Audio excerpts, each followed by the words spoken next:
All right, next on the list at number 12, I love him. I love him not. Chris loves him enough to put him in the dozen at the bottom, but he's still in the top 12. Kirk Cousins, number 8 for the Minnesota Vikings. Well, how do you, I yeah. I don't, and again, I'm ambivalent. It's okay. I'm don't worry. You're about send Kirk me the Cousins questions. on everything, so don't I'm worry. ambivalent about this. Yeah, it's cool. Go And ahead. you feel free. Again, I'm not God here. I'm not, this ain't written in stone. I don't know how to feel about this, which is exactly how I feel about Kirk Cousins. Well, this is how I would tell you to feel right off the bat. Would just go, with all the problems the Vikings have, Kirk Cousins is way down the list of the things you should worry about. But for some reason, and I'm not blaming you, this is everybody. For some reason, when people talk about the problems of the Vikings, like Kirk Cousins gets put at the top of the list. And I want to be like, what? The guy who just threw the ball everywhere and made big plays and was clutch all year last year? And my headline with Kirk Cousins when you break him down would be ridiculously quick decision maker and defense reader, and he was more aggressive this past year than years before. And I think that's where his play bumped up, in my opinion. One of just, we heard Mike Zimmer and, hey, the year before, make some more throws, be a little more aggressive, put pressure on the defense. He let it rip this year. And his ability to diagnose defenses and go through reads and make the appropriate throw is pretty damn phenomenal. And of course, that's why the McVays and the Shanahans love him, and O'Connell loves him.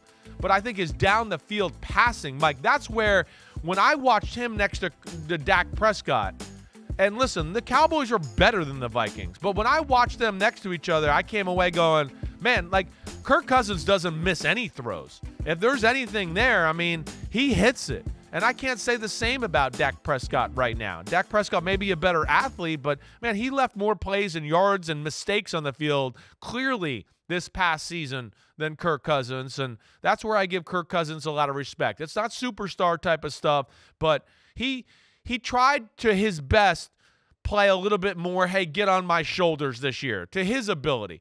And I'll say this, Mike, like even with the Justin Jefferson stuff, I know you'd like to have seen it at the end of the year against the Giants, but there was still other games where he did do that, right? Where he went, wait, forget the concept. My guy over here's better than your guy. I know I can put it in a spot where he can get it and you can't, and we're just going to play a little backyard football that way. Even the Bills game, I feel like Kirk Cousins 3 years ago, he wouldn't have thrown that ball to Justin Jefferson on 4th and 20 or whatever it was, because he'd be like, well, he's covered and this isn't the right play and read versus this defense and I'm a nerd and I got to do exactly what the coach says.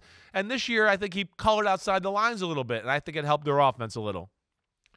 He's willing to do it game on the line. He's not willing to do it season on the line. The next step in the evolution of Kirk Cousins, if there is one to be had, is to do it with season on the line.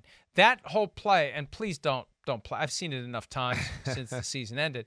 It is so bizarre. It is so nonchalant. And I know Dexter Lawrence had crashed through the line, but it just happened so quickly. Like, what does he think T.J. Hawkinson is going to do?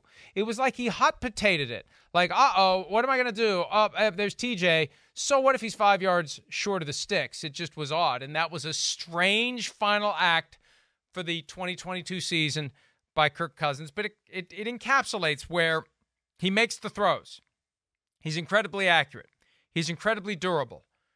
And he's incredibly consistent. That's right. But when you get him in a big spot, he's not going to carry missing. you. Right.